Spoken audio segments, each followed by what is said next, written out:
Hello, everyone, and welcome to 10 Minutes to a Better Building, a podcast from the building experts at Boland. I'm your host, Tyler Kern, and we are thrilled to have you along for another episode of the show. Today, we're talking indoor air quality, and we're going to approach it from a different angle, and we're doing that with Bri Widmoyer. She is an optimization engineer at Boland. Bri, welcome to the podcast. Thanks for joining me. Good morning, Tyler. Thanks for having me. Good to be here. Absolutely. Well, I'm thrilled to have you on the show, Bri. And like I mentioned, we're talking indoor air quality today. And let's just start off kind of with the basics. How can Boland help clients with indoor air quality? So Boland has a team of experts that constantly stay up to date on the latest recommendations. So there's two main bodies that have been providing recommendations in the current COVID-19 pandemic, and that's the ASHRAE and CDC. So we have a team of engineers that constantly look out for the newest recommendations from them, and then we educate our clients on those recommendations. So Boland uses a three-tiered approach called assess, mitigate, and manage. So we look at the status of the indoor air quality in the building, determine what they could do to improve it and what it would be a path forward, and then manage it long-term.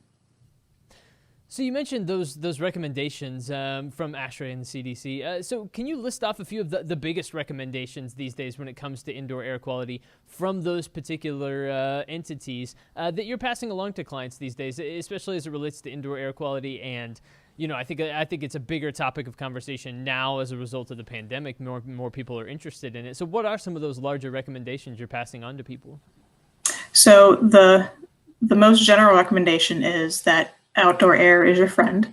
So by being able to bring in more outdoor air into the building, you're going to flush out any airborne pathogens. So the general recommendation is to provide at least code level ventilation, if not more, if possible. The second one would be to provide both HVAC and exhaust so that you're constantly moving air when you have people in the building. So even if you have a single occupant in the building, you should be providing both HVAC and exhaust. Another recommendation would be to provide a combination of either air filtering or air cleaning to lower your risk of virus transmission to your occupants. The next would be to meet the design conditions of the spaces, so both in temperature and humidity. We want to make sure that we have a comfortable environment for the occupants and that we're not too humid or too warm or too cold. And then lastly, for buildings that have humidity control, ASHRAE is recommending to keep that humidity level between 40 and 60% if possible. So these are all things that we can do that all in one way or another help mitigate pathogen transmission in commercial spaces. Those are some really solid recommendations, Bri. And, I guess I wonder during this time, since things have been changing so rapidly and so quickly, how often do those recommendations, have they changed? And how do you stay up to date with what the latest recommendations are? Yeah, so the recommendations generally change every couple of weeks or so between the two bodies, ASHRAE and CDC.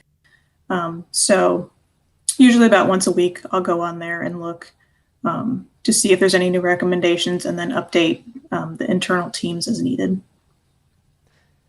Excellent. Yeah, that's really interesting to me, just because it feels like it changes so rapidly these days, and every day we learn something new and learn something more, and so that's I like that. That's something that you do on a regular basis. So I think a lot of people are going to be asking a couple of questions in relation to indoor air quality, because it has been such a big topic over the last year plus, right? And so I think some people are going to ask, like, isn't PPE or personal protective equipment isn't that enough to make a difference when it comes to indoor air quality? Why do I still need to worry about the air that is around me if I'm going so far as to wear a mask all the time and do things like that? So what would you say in that if you were posed that particular question?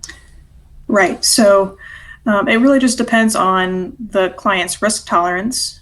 We all know that face masks and plexiglass shields and hand sanitizer help to mitigate virus transmission from person to person. But really, those kinds of measures are just providing a barrier So you're not actually ridding the space of contaminants and particulates and viruses. You're just providing a barrier. So that's actually what we call passive controls. A more effective way to manage would be active controls or engineering controls. So that's where we go in and we actually either program in sequences into the HVAC system or add in new technologies that help combat viruses and particulates on a more active, proactive approach. So, and then of course, there's going to be a point in time where, all this starts to go away. We stop wearing face masks. We let our guard down. We're not as, worried about being 6 feet apart from other people. And at that point, if you haven't implemented active engineering controls in your building, you're not going to have any improved indoor air quality than what you did prior to the pandemic. Yeah, and that's a really good point. It kind of takes me where I wanted to go next, and it's that a lot of people are getting vaccinated these days, and that is kind of removing some of the fear of contracting COVID-19 from a lot of people. So I suppose the question is, isn't all of this indoor air quality talk going to go away once everyone gets the vaccine? If everyone gets vaccinated and things kind of go back to normal, are we still going to care and talk as much about IAQ? And if so, what sorts of things should people be looking at in a post-pandemic world that they should still take note of? Definitely. So, indoor air quality has been a topic of interest for many years. It's just now, this year, we've been given a reason to care about it. So it's always going to be a topic that's important for commercial buildings. There's a lot that's unknown about our current situation with the COVID-19 pandemic. The long-term efficacy rates of the vaccine aren't known. So there's talks about needing booster shots, as well as, there's always, just about every day I turn on the news and they mention that, scientists and medical professionals think that herd immunity isn't feasible. That for whatever reason, whether it's mutations of the virus or enough people choosing not to get vaccinated, there's always going to be some concerns about COVID-19. Not to mention that, aside from COVID-19, we deal with the flu every year, which is a viral pathogen. There's, just about every 5 to 10 years, there's a global pandemic in different areas of the world that spreads. So there's always going to be, whether it's COVID-19 or a different virus, there's always going to be something that we're concerned about that we want to help protect our occupants about. So it's definitely always going to be something to consider. I really like how you put that, because I think there are a lot of people who think, okay, IAQ is having a moment, and then once this moment passes and we're kind of past the pandemic, that we're not really going to talk about it anymore. But this is still such a vital thing for all areas of life, even in a post-pandemic landscape. And I think we've really seen that in order to... I think a lot of us are willing to admit that this is probably not going to be the last pandemic that we all live through. And so preparing on the front end probably helps you enter into that next whatever it is in a better place than you were at the beginning of this pandemic, right? Like if you prepare now, you'll be in a better place. Yep, definitely. That's a good point. Yeah, that's something I'm going to be interested to see kind of what people do as a result of what we learned from this time around. So, Bri, as we begin to wrap up our episode today, do you have any final thoughts or conclusions you want to leave our audience with? Tie a bow on this episode for us and just give us any final thoughts or conclusions that you want to share.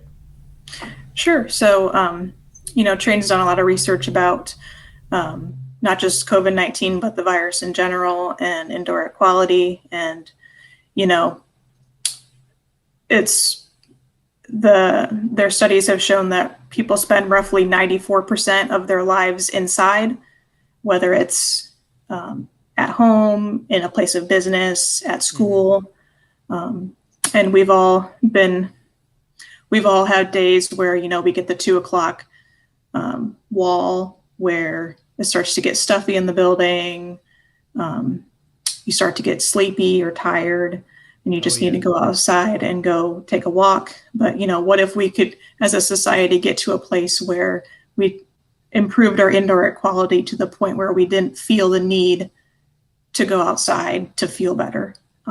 There's definitely ways out there that we can help improve indoor air quality, give people a better quality of life. It goes far beyond our current situation with the pandemic, but just, there's scientific evidence out there that improving indoor air quality improves test scores in children, employee productivity, reduces sick days in employees, and those all have financial impacts for all industries. So it's definitely bigger than just this moment, and it's definitely something we should all take a little bit more seriously. Fantastic stuff. Absolutely. And I think people like yourself educating the industry, educating others on why this is so important makes a huge difference as well. And so, Bri, thank you so much for coming on the podcast today, sharing a little bit more about indoor air quality, ASHRAE and their recommendations, and also just helping answer some questions that I think we're going to hear come up quite a bit over the next few months as things start to return back to normal a little bit. I think you provided some fantastic information for us today. So, Bri Widmoyer, optimization engineer at Boland. Bri, thank you so much for joining us here on the podcast today. Thanks for having me, Tyler.